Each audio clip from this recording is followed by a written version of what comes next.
Today I want to show you how to make a watercolor card without even lifting a paintbrush. Hi paper crafters, welcome to another Design with Jo video. I'm Joanne Rogers, a Stampin' Up! Demonstrator in Central Alberta, Canada, and I've been designing with you in mind since 1999. Let's get started.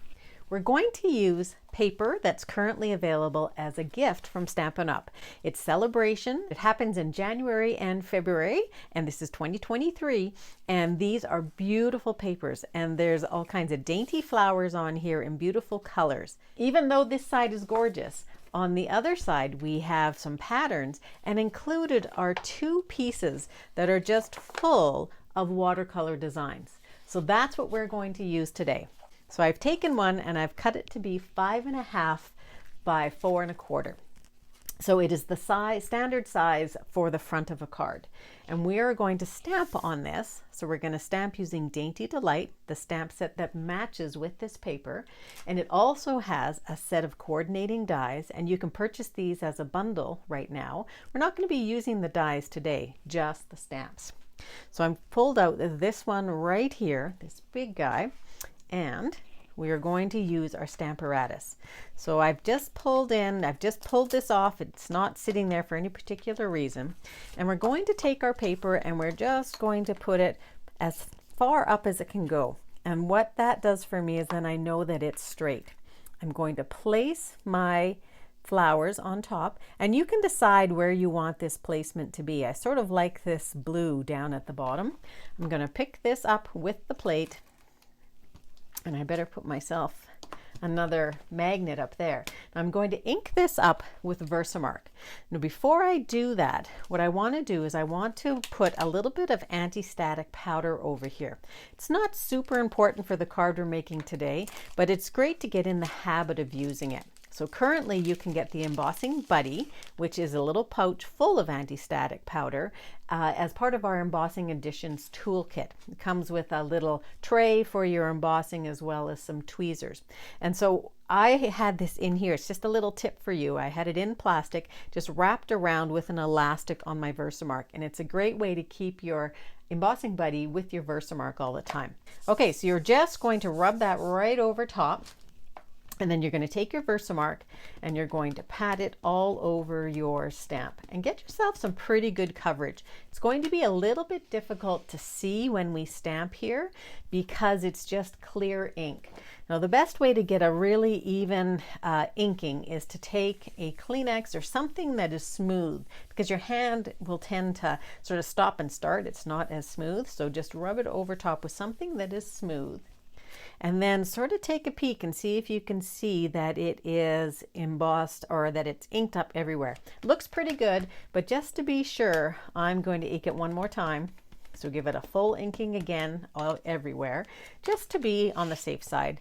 Do that one more time and just do exactly the same thing. Then you can lift that up. Now pull that out of there. And we are going to cover it with white embossing powder.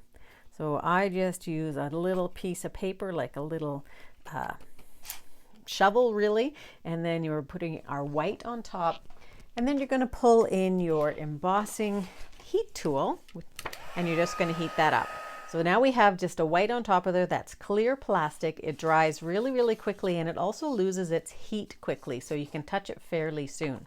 Now we're going to leave that on there because while we have it on there, we're also going to ink up that same flower in, we're going to use fresh freesia, and we're just going to put that on the inside of the card as well. So there's ink on here as well, the Versamark left over. Now we have our flower, and then you just have your ink on top and the ability to write right down here. So we're going to take that plate out. Always remove your plates from your Stamparatus. So for the words, I've chosen something fancy because I did want this to be a sympathy card. This background would work fantastic for just about anything, but I like the softness of it for sympathy. So I'm using the Something Fancy, which is just a great set of words. And we're also going to use the die cuts. Now, one of the things that I do like to do with my die cuts is I cut them out several of them. You can create a white die cut. So I've already cut out the one that I want to use, and I'm going to show you how to use it with your Stamparatus. So I have my words here, and I have my little template. So what I do, this is not straight on here, you'll see, and that's perfectly fine. It doesn't need to be. But because I've got the grid lines here, I can line this straight. So I'm lining the top here with my grid line.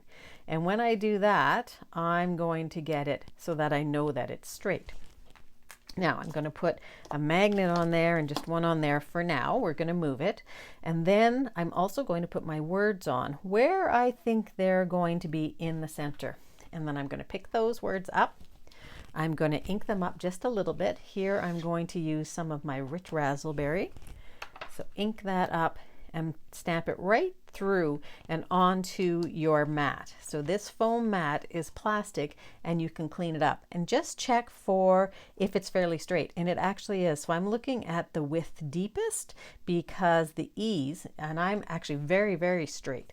So, and to wipe it off, because I'm going into a smaller area, I'm just going to use a wet wipe, and I'm just going to clean that up a little bit. It's going to be the back of the die anyway. Now I'm going to take one that I've already cut out, put that inside, put it in so that, and you can tell that there's actually a little bit of a bevel there. So on the bevel, that means that's the front. So put that right inside your die, pull in your magnets so it's not going to move. And now we're going to ink that one more time, and we are going to stamp. Now you don't need to press very hard here. I'm just pressing very, very lightly, because if you've inked it and been just a little bit too overzealous, you could get ink around the outside. So that one actually looks pretty good, but if I did miss it in a certain spot, then I could ink it again and stamp it. That's one of the benefits of having a stamp positioner, and the Stamparatus is great. So I'm also going to do one other little thing while it's sitting here. I've pulled in these tiny, delicate little flowers from the set, and I have fresh freesia here, and I'm just going to put that down on the bottom.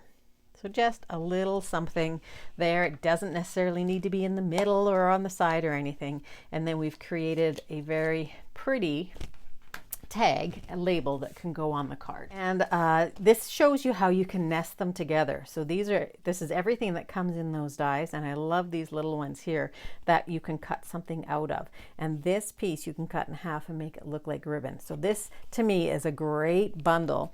The words and all the labels are perfect to add to your stamping room. Okay, so now let's put our card together. So I've taken a piece of 4 1/4 by 11 rich raspberry. We're going to give that a nice score here. We're going to put this piece completely on top. And we're going to just take our piece here and we're going to put dimensionals on the back, but I want to do one other thing before we go further. So I want to bring in just a grid pad, and I'm going to use one of our blending brushes and the fresh freesia. So I'm going to take fresh freesia, and when you dab it in here, you always want to dab off. Otherwise you're going to get that solid, well, let me do that again. That solid could be just a big clump on your piece. So I've pulled some off to make it softer, and now I'm just going to go around the outside edges just to give it a little bit of something, just to take away some of the starkness of the white, because the softness of the watercolor really, the white just looks like a little bit too harsh with it. So there we go, that is that. And we are just going to take some dimensionals and put that on. So I'm just going to place this down at the bottom. Now to me that still looks just a tiny bit sort of stark. So I am going to pull in that grid paper again, and I'm going to use my rich raspberry Stampin' Right marker. And I'm going to use the brush tip, so you can find that by looking at the thick here. And I'm just going to sort of mimic what's going on here with this. And so what I do is I take the brush tip, put it inside the tip of the marker, and then just flick it out. And what you're going to end up with is just a little bit of that darker color, which is going to coordinate perfectly with that watercolor paper. So just to give it a little finishing touch, we're going to pull in some opaque gems. These are in the Spring Mini as well. And my Take Your Pick tool.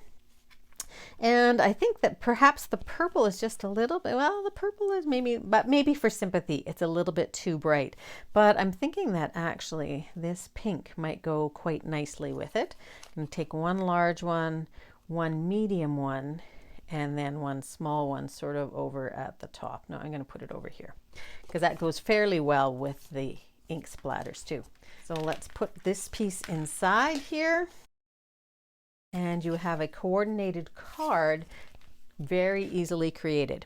So here's the original one, and there's the ribbon on that. So you can add the ribbon if you want. This one has a little softer look to it, and this one, it could even be a little bit more masculine, perhaps with the green and the purples in there. So two different ideas for a sympathy card. Thanks very much for joining me. Please like the video and subscribe if you'd like to. Also join my email list where you can get exclusive ideas from me every week. Thanks very much. Have a great paper crafting day.